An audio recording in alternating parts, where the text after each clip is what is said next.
India కూటమి రాష్ట్రపతి అభ్యర్థిగా మాజీ supreme court justice B Sudarshan Reddy పేరును ఖరారు చేశారు. ముందుగా డీఎంకే ఎంపీ తిరుచి శివ అనుకున్నారు. తర్వాత మాజీ ఇస్రో శాస్త్రవేత్త అన్నాదురై పేరును పరిశీలించారు. ఫైనల్ గా సుదర్శన్ రెడ్డిని కన్ఫర్మ్ చేశారు. అటు ఎన్డీఏ సౌత్ ఇండియా ఎత్తుగడతో తమిళ వ్యక్తిని ప్రకటిస్తే ఇండియా కూటమి కూడా దక్షిణ స్ట్రాటజీని ఉపయోగించింది. నాన్ పొలిటికల్ ఫేస్ ఉండాలన్న ప్రతిపక్షాల డిమాండ్కు తగ్గట్టుగా మాజీ సుప్రీంకోర్టు జడ్జిని ఉపరాష్ట్రపతి అభ్యర్థిగా నిలిపారు.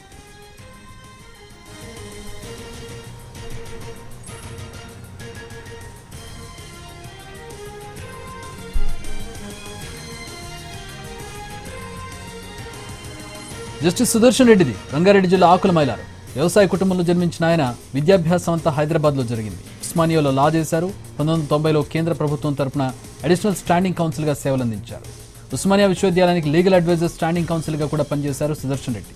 1995లో ఆంధ్రప్రదేశ్ హైకోర్టులో శాశ్వత న్యాయమూర్తిగా నియమితులయ్యారు.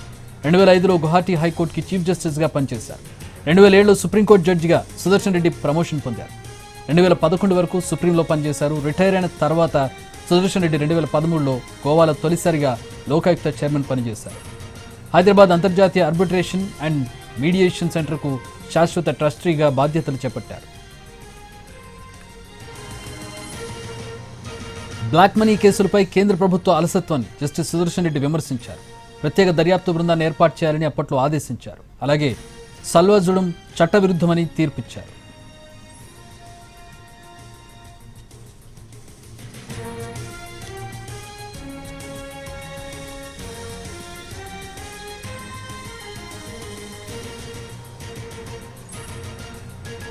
ఇండియా కూటమి రాష్ట్రపతి అభ్యర్థిగా మాజీ supreme court justice B Sudarshan Reddy పేరును ఖరారు చేశారు. ముందుగా డీఎంకే ఎంపీ తిరుచి శివ అనుకున్నారు. తర్వాత ఇస్రో మాజీ శాస్త్రవేత్త అన్నాదురై పేరును పరిశీలించారు. ఫైనల్ గా సుదర్శన్ రెడ్డిని కన్ఫర్మ్ చేశారు. అటు ఎన్డీఏ సౌత్ ఇండియా ఎత్తుగడతో తమిళ వ్యక్తిని ప్రకటిస్తే ఇండియా కూటమి కూడా సౌత్ స్ట్రాటజీని ఉపయోగించింది. నాన్ పొలిటికల్ ఫేస్ ఉండాలని ప్రతిపక్షాల డిమాండ్కు తగ్గట్టుగా మాజీ సుప్రీంకోర్టు జడ్జిని ఉపరాష్ట్రపతి అభ్యర్థిగా నిలిపారు. జస్టిస్ సుదర్శన్ రెడ్డిది రంగారెడ్డి జిల్లా ఆకుల మైలారం. వ్యవసాయ కుటుంబంలో జన్మించిన ఆయన విద్యాభ్యాసం అంతా హైదరాబాద్లోనే చేశారు.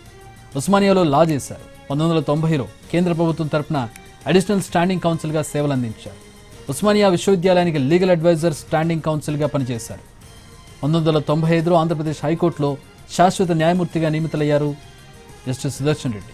2005లో గువాహటి హైకోర్టుకి చీఫ్ జస్టిస్గా పనిచేశారు. 2007లో సుప్రీంకోర్టు జడ్జిగా సుదర్శన్ రెడ్డి ప్రమోషన్ పొందారు. 2011 వరకు సుప్రీంలో పనిచేశారు. రిటైర్ అయిన తర్వాత సుదర్శన్ రెడ్డి 2013లో గోవాలో లోకాయుక్త చైర్మన్గా పనిచేశారు. హైదరాబాద్ అంతర్జాతీయ ఆర్బిట్రేషన్ అండ్ మీడియేషన్ సెంటర్కు శాశ్వత ట్రస్టీగా బాధ్యతలు చేపట్టారు.